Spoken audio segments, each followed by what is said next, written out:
Salut, moi c'est Sophie. Dans cette vidéo, je vais faire le tri de tous mes déguisements. Et après 4 années à travailler comme animatrice pour les anniversaires pour enfants, il y en a beaucoup. Et je vais aussi vous partager quelques anecdotes que j'ai pu vivre pendant ces 4 années d'animation. Et là, je vais vous montrer le pire de tous les costumes. Je vous emmène dans la caverne aux merveilles. Voici mon dressing. Comme vous pouvez le voir, j'essaye d'être assez minimaliste dans mon dressing. J'ai vraiment que ces 6 cases là. Et je suis actuellement en train de préparer une vidéo pour trouver mon look, me sentir un petit peu mieux avec mes vêtements. Et ça, c'est l'objet d'une autre vidéo. D'ailleurs, je vous invite à vous abonner à cette chaîne pour être sûr de ne pas louper les prochaines vidéos qui vont sortir. Et vous pouvez aussi activer la petite cloche. Comme ça, vous êtes notifié dès qu'une vidéo sort. Mais bref, on s'éloigne du sujet. Le véritable sujet de cette vidéo est juste à côté. Voilà. Hop. Tout ça, c'est mes déguisements. J'ai pas compté, mais je crois que j'ai presque plus de déguisements que de vêtements. Et c'est le sujet de cette vidéo. Aujourd'hui, on va trier mes déguisements.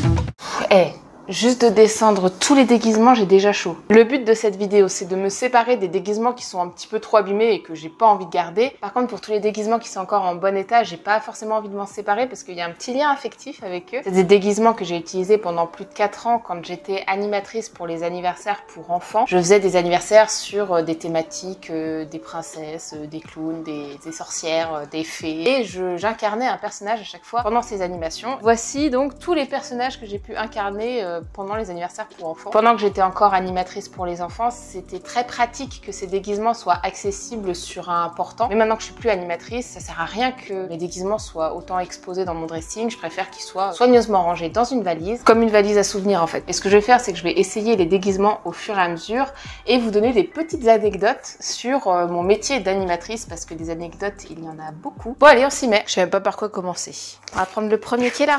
On commence par la première catégorie de déguisements, une des plus utilisées, les fées et les princesses. Comme j'ai un costume de princesse, je voulais vous raconter un petit peu ma vision de l'incarnation d'un personnage pour les enfants. Moi, en tant qu'animatrice, je me déguisais et j'incarnais un personnage. Et alors, ce que j'aimais, c'est avoir des enfants de moins de 5 ans. Parce que les enfants de moins de 5 ans, tu peux leur dire n'importe quoi, ils te croient. Mais moi, je sais que je m'éclatais, je racontais mais n'importe quoi aux enfants. Par exemple, je vous raconte. Un jour, j'étais avec des enfants, comme à mon habitude, il y avait à peu près 10 enfants avec moi, ils avaient 5 ans, il me semble, à ce moment-là. Et on était en train de faire du coloriage et moi, j'étais habillée en princesse. Donc j'incarne mon personnage de princesse. Souvent les enfants quand j'arrive ils me demandent comment je suis arrivée. Moi je leur dis j'ai garé mon carrosse un petit peu plus loin. Mais le problème quand je dis ça c'est que les enfants ils veulent le voir le carrosse. Je leur dis non, c'est le cocher, il fait des tours de quartier, il est pas garé. Voilà, je m'embourbe dans mes mensonges. Et pour tester un petit peu plus leur crédibilité, pendant que les enfants sont en train de faire des coloriages, il y en a un qui est en train de colorier un dragon par exemple, et moi je me lance dans une histoire. Ah oui, les dragons, on en a eu un qui a attaqué le château hier, c'était un petit peu compliqué. Et là j'ai les enfants qui me regardent, waouh, un dragon. Moi après je m'embarque dans mon histoire, je dis ah bah oui, le dragon, il a cassé le pont, il a cassé les tours du château, enfin c'était un enfer. Et alors là les enfants ils sont à fond, ils veulent ça, ils veulent des détails. Quand j'ai vu que le dragon arrivé au loin, donc tout de suite je suis montée tout en haut de la tour, j'ai saisi mon arc et alors je commence à tirer sur le dragon qui continue d'avancer, qui évite mes flèches et finalement j'avais plus de flèches et là le dragon qui me crache dessus donc je saute dans la trappe pour re-rentrer dans le château. Le dragon il donne un coup d'aile dans la tour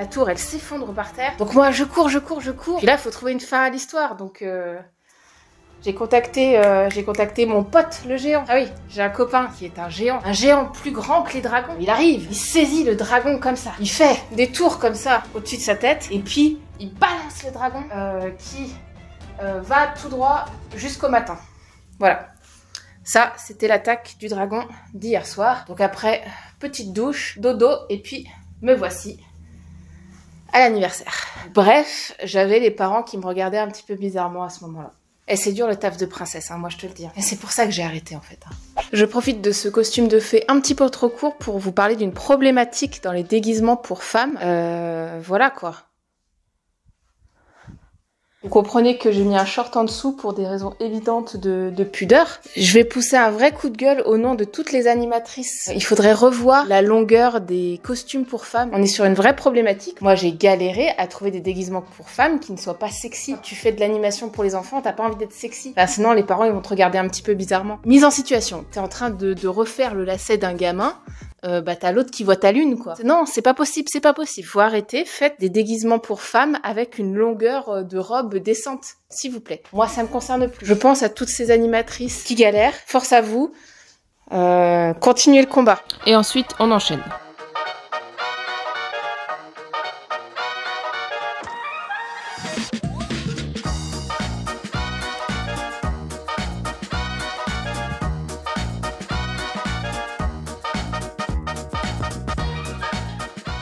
Je vais vous avouer quelque chose, le costume du clown, c'était clairement mon préféré. On peut se dire c'est le plus ridicule, et encore, moi je trouve que ça se discute, je trouve particulièrement beau ce costume de clown. Mais pourquoi c'était mon préféré? Toujours pour les mêmes questions de praticité. Le costume du clown, tu fais ce que tu veux. Tu peux sauter, danser, à aucun moment tu ne peux te retrouver la culotte à l'air. Néanmoins, le personnage du clown avait quand même un défaut, que j'ai vite résolu en fin de compte. Le clown, il est censé faire rire. Jusque là, on est d'accord. Sauf que dans la culture populaire, quoi de plus effrayant qu'un clown? Tu arrives avec un nez rouge devant un enfant, il pleure. J'ai essayé le maquillage. Je dis juste un petit peu de rouge sur le nez. Bon, bah, les enfants, ils pensaient que j'avais un rhume. J'ai laissé tomber le maquillage, hein. Je me dis, le costume, il parle de lui-même, non? Je comprends le principe de base que le clown était censé être plein de couleurs, joyeux. Faut se rendre à l'évidence qu'en fait, il fait peur. Il fait peur à tous les enfants et même aux adultes. Et là, direction Noël. Le problème avec la mère Noël, c'est qu'à chaque fois que les enfants me voyaient, ils étaient forcément déçus. Ils en ont rien à faire, les enfants de la mère Noël, ils veulent voir le Père Noël. L'avantage de la mère Noël, c'est que si t'as un enfant qui est pas sage, t'as un super moyen de pression. Écoute, si t'es pas sage, moi je vais tout dire au Père Noël et t'auras pas de cadeau à Noël. Direct, il se calme. Je vais vous laisser sans explication pour celui-là. Voilà. Là, on est sur un déguisement d'avocat. Alors, je vous avoue, ça n'a absolument pas servi pour les animations pour enfants. Je pense que c'était plutôt destiné à un concept de vidéo YouTube au tout début de ma chaîne. Je profite de ce costume d'avocat qui incarne la justice pour vous parler d'un problème quand même assez grave, qui est le cas du harcèlement. J'ai une petite anecdote vis-à-vis de ça. J'ai eu le cas pendant un anniversaire. Je gérais 10 enfants, il me semble. Il y en avait un qui était rejeté par les autres. En fait, c'était le bouc émissaire. Ça faisait franchement trop mal au cœur. Je me suis bien rendu compte que la méchanceté que ces enfants avaient envers ce petit garçon n'était pas du tout ponctuelle, c'était quelque chose de récurrent malheureusement et qui devait aussi subir à l'école. Pour vous dire à quel point c'était choquant, pendant que je maquillais les enfants un par un, il y avait les autres qui étaient en autonomie, dont ce petit garçon qui se faisait embêter par les autres enfants. Il est allé se cacher dans le jardin, on savait plus où il était et on l'a retrouvé caché derrière une haie. Il avait fui les autres enfants et il s'était mis à quatre pattes dans la terre et il s'était caché derrière une haie avec plein d'araignées et tout ça, mais il était tellement traumatisé par ses enfants qu'il s'était caché. Et moi, ça c'est une anecdote qui m'a beaucoup marqué. C'est un sujet vraiment qui me terrifie, le harcèlement scolaire. Je me dis que je sais pas si il a augmenté depuis ces dernières années ou c'est juste qu'on en parle plus. J'espère vraiment que les écoles et les parents aient des solutions concrètes pour arrêter ça, parce qu'il faut arrêter ça, faire prendre conscience aux harceleurs que ce qu'ils font c'est pas bien et faire prendre conscience à ceux qui se font harceler qu'il y a des solutions. Je crois pas qu'il y ait des trop jeunes qui suivent mes vidéos, mais si jamais c'est le cas, si vous êtes jeune et que vous subissez du harcèlement scolaire, je vous mets ici et dans la barre d'infos les numéros à contacter si jamais vous subissez ça, parce que ce n'est pas normal. C'est pas normal de subir du harcèlement scolaire. À aucun moment c'est cool de harceler quelqu'un. J'avais envie de faire cette petite aparté parce que je trouve ça important d'en parler. Et maintenant, on continue. Et là, je vais vous montrer le pire de tous les costumes. Miraculous. Ladybug. Pourquoi en fait? Pourquoi vous faites des héroïnes qu'on ne peut pas incarner aux anniversaires en fait? C'est quoi ça? C'est quoi? Je suis une coccinelle, je sais pas. Je sais pas ce que je suis. Et puis alors je ferme même pas, hein, parce que c'est impossible. Faites des costumes pratiques pour les animateurs, s'il vous plaît. Deuxième coup de gueule de cette vidéo. On n'est pas à l'abri d'un craquage de costumes là.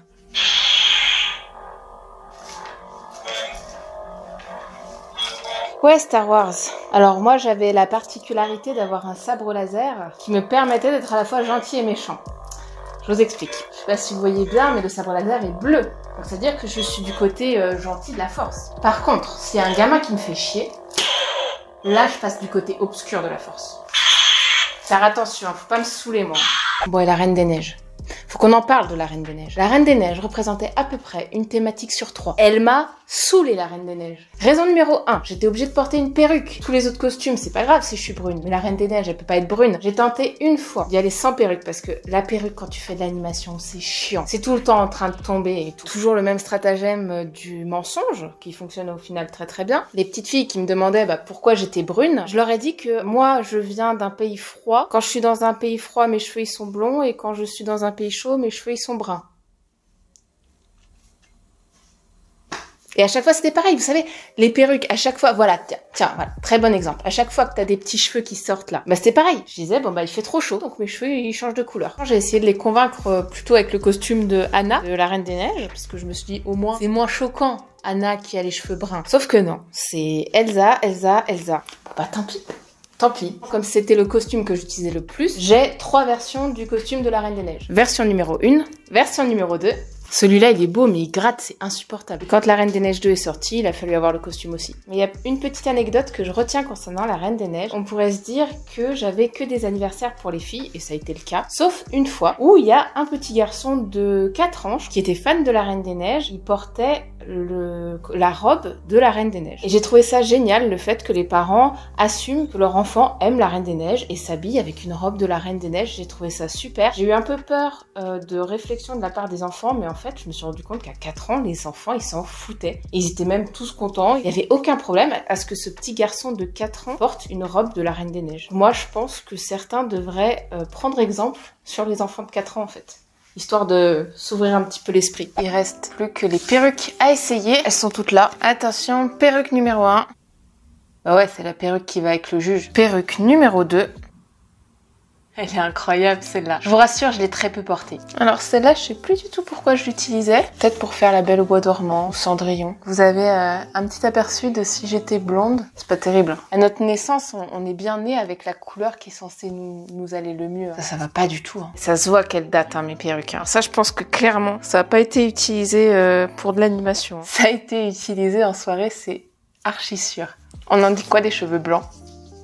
Moi, j'adore. Celle-là, je l'avais utilisée pour un maquillage sur ma chaîne YouTube. Je m'étais fait un maquillage petite sirène. J'ai beaucoup de perruques blondes. Elle, c'est la plus éclatée de mes perruques blondes. Je crois que c'est une des premières que j'ai achetées. Je l'ai utilisée pour une des premières vidéos que j'ai fait sur ma chaîne YouTube. C'était un sketch, une parodie de Instagram contrôle ma vie. En tout cas, cette perruque-là, je pense qu'elle va dégager. Hop. On passe à la perruque suivante. C'est pas mieux, C'est clairement pas mieux, Ah, ça c'est pour... Ah, j'aurais dû mettre ça. Et voilà. Ça c'est pour éviter que les petits cheveux, ils... Mon style est incroyable, Super. Bon. Non, ça c'est une perruque de l'enfer. Et voilà, la perruque de Miraculous Ladybug. Il n'y a rien qu'elle est dans ce costume, il n'y a vraiment rien qu'elle est. Ça, c'est la perruque que j'utilisais pour la Reine des Neiges, qui, en vérité, je vais vous faire une confession, c'est la perruque de... Comment elle s'appelle? Daenerys Targaryen, dans Game of Thrones. Sauf que le problème, c'est que les perruques de la Reine des Neiges, elles sont toutes blanches, mais c'est un blanc très très moche. Et vraiment, la coupe, elle est très très moche. J'ai pris la perruque de Daenerys, j'ai fait une tresse, hop, c'est la Reine des Neiges. Ah là, je fais même plus l'effort de mettre une perruque. Il y a 0 effort. Allez, dernière perruque. On n'est pas à l'abri qu'un jour je fasse cette couleur de cheveux. Attention, vous êtes prêts? Tadam! Franchement, moi j'aime bien. Dites-moi en commentaire le costume et la perruque que vous avez préféré. Et du coup, maintenant j'ai une coupe de merde. Il est 19h20, j'ai commencé le tournage à 15h. Je suis éclatée. Bon, en tout cas, je suis super contente d'avoir fait ça. Ça marque un petit peu le point final de cette période de ma vie que j'ai adoré. J'ai adoré faire de l'animation pour les anniversaires d'enfants. J'ai fait ça pendant 4 ans. J'ai arrêté au début du Covid. Quand il y a eu la première grosse vague de Covid, j'ai estimé que c'était plus du tout prudent de faire des animations pour les enfants parce que je me retrouvais avec 10 enfants et je trouvais qu'en termes de propagation du virus, virus, c'était vraiment pas terrible de continuer mon activité à ce moment-là. Du coup, j'en ai profité pour faire ma transition comme monteuse vidéo en freelance. C'est vraiment une période de ma vie que j'ai adorée, mais je suis aussi contente d'avoir arrêté parce que travailler avec des enfants, ça demande une énergie incroyable. Je suis complètement admirative de tous ceux qui travaillent avec les enfants, les profs qui ont toute une classe à gérer toute la journée, toute la semaine, parce qu'ils travaillent dans des conditions vraiment pas du tout optimales. Ils ont des classes avec beaucoup trop d'élèves, ils font beaucoup trop d'heures pour la charge mentale que c'est de gérer toute une classe, et puis sans compter les heures de travail hors du moment où ils sont à l'école, tout ce qui est la correction des devoirs, la préparation des cours. Franchement, force à vous. Moi, je vais vous laisser, et puis on se dit à très bientôt pour une prochaine vidéo. Salut!